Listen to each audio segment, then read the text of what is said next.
Hey Magic Memories families, this is Jen and I'm here to read a book with you today. This is one of my favorite books. It's called Giraffes Can't Dance and I can't wait to share it with you. Gerald was a tall giraffe whose neck was long and slim, but his knees were awfully crooked and his legs were rather thin. He was very good at standing still and munching shoots off trees. But when he tried to run around, he buckled at the knees.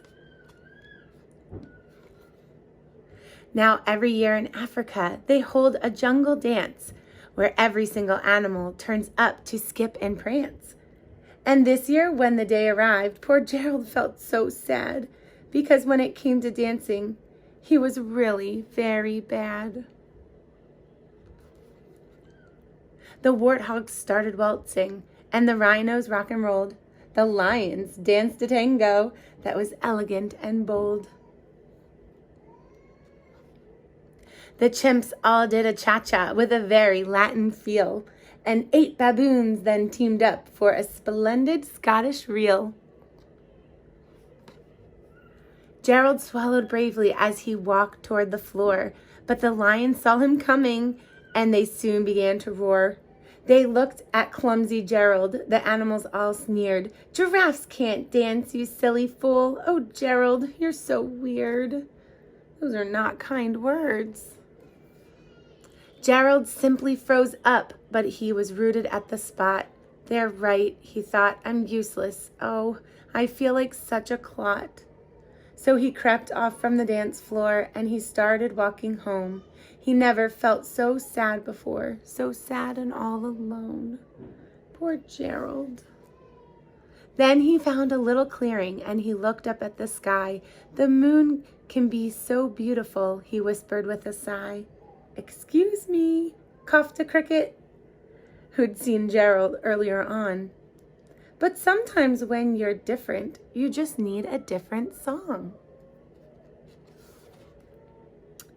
Listen to the swaying grass and listen to the trees. To me, the sweetest music is those branches in the breeze. So imagine that the lovely moon is playing just for you.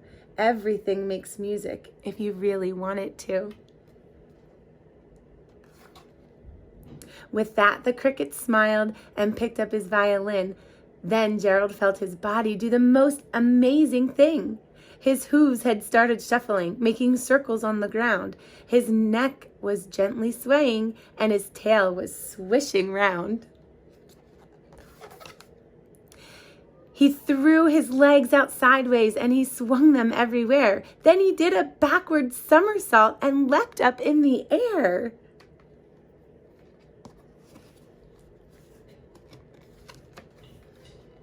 Gerald felt so wonderful. His mouth was open wide. "I'm dancing! Yes, I'm dancing! I am dancing!" Gerald cried.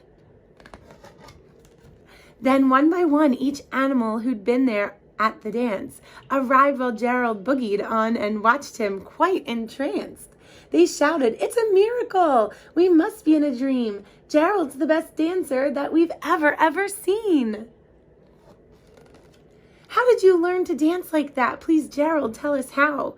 But Gerald simply twirled around and finished with a bow.